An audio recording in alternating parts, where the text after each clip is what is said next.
I recently acquired a piece of marble that was brought and was part of the construction of the Parthenon at Athens. This is it. It has been away from that site for quite a while, a long time. And as someone who can tune into various energies, as a magician, also a spiritualist, I can feel the power of this ancient marble. It's almost like you can pick up on history with your natural antennae that exist in your nervous system if you are attuned correctly, or if you know how to pay attention to the various signs. It is a remarkable piece, and something that is honestly complete utter gold for someone who wants to respect and remember the past, history, and all those who have come before us. There are few who remember the lowly man, because the lowly man is ill written about.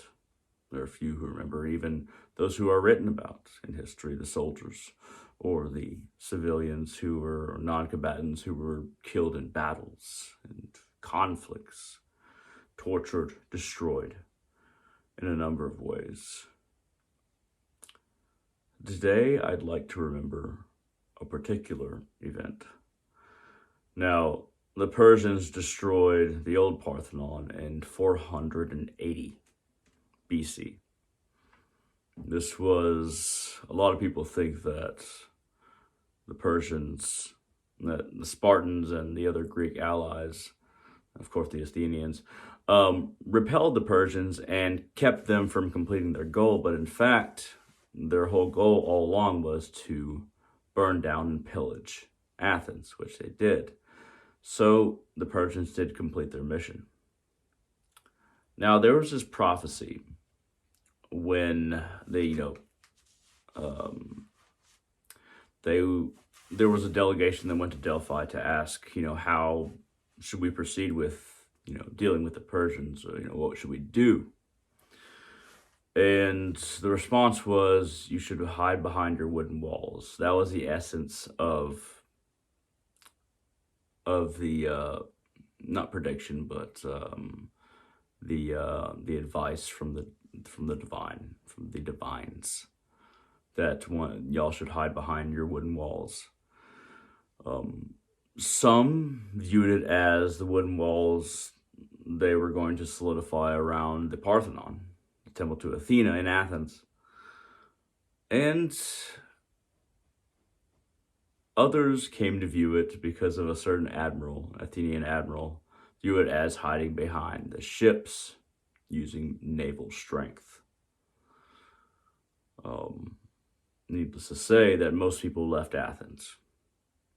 And when the Persians came in, there was only a dedicated handful that solidified wooden walls around the Parthenon and defended the temple of Athena against the Persians. And of course, the Persians overcame the temple of Athena and destroyed the old Parthenon, while the Athenians actually won at sea with their superior ships and battle tactics, naval battle tactics. But those at the Parthenon, the old Parthenon, were overcome. To have a piece like this, and to be able to tap into history, the energy of it, from 2,480 years ago. I believe that's the number. Yes, 480. I always forget the exact number, but I always think it's 500, but it's always 480. So 2,480 plus, now we have, 2021. But over 2,000 years ago, to tap into that energy that's in something that was crafted by the everyman, by the person who cuts marble, to take it to a place in reverence, for someone to carve it in reverence, to set it in reverence, and for the divinity to have a connection to man through something like this. This is very powerful, and you can feel it if you're someone who can feel the energy of things, if you truly can. It doesn't have very much metal in it, maybe particles.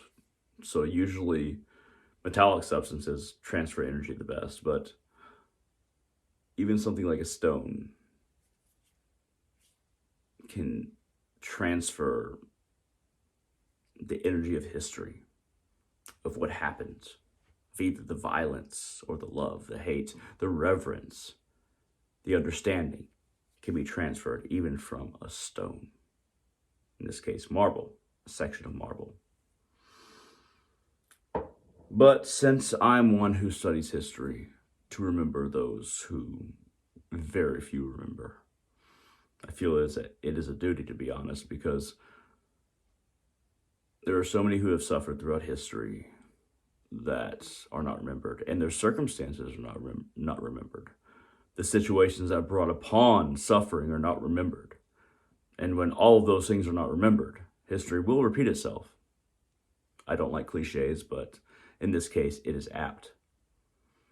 We must remember those who have suffered, the conditions that brought upon that suffering, and the fallout from that suffering, and the actions of the few who dictate the suffering of the many.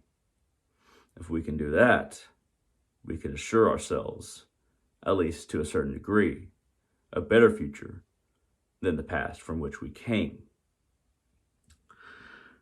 All that being said, I would like to drink to those defenders of the old Parthenon over 2,000 years ago and say, you were not forgotten. Some of us choose to remember, and I remember, and I feel you.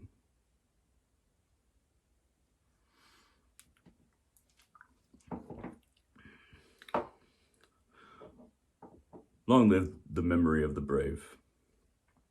Long live the memory of those who have suffered and struggled and who have tried to gain a measure of peace, even in times of conflict. The lowly and the high, the small, the weak, and the strong, all deserve to be remembered. All deserve to be understood as being integral to the grander landscape that is human history, human present, and human future. At any rate, thank you very much for watching. I hope that this has communicated what I hope to communicate to you. And all of you, have a wonderful day.